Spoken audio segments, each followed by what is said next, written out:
All right, this is a year one Foxbody tank with the 03 Cobra setup. See on the inside it's baffled. Comes with the gasket and bolts.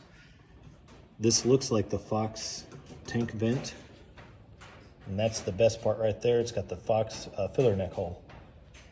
The tank I put in my Calypso car, I had to cut the Fox one out and weld it on there.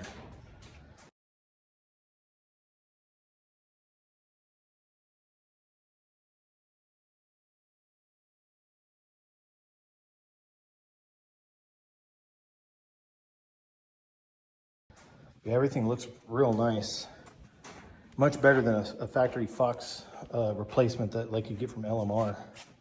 I have it in my white car. It's kind of cheesy. I would recommend buying the stud kit for mounting the straps. It makes it a whole lot easier putting this in and out by yourself. Definitely a quality piece. This one's going to get a 4 Innovations dual Hellcat fuel pump setup.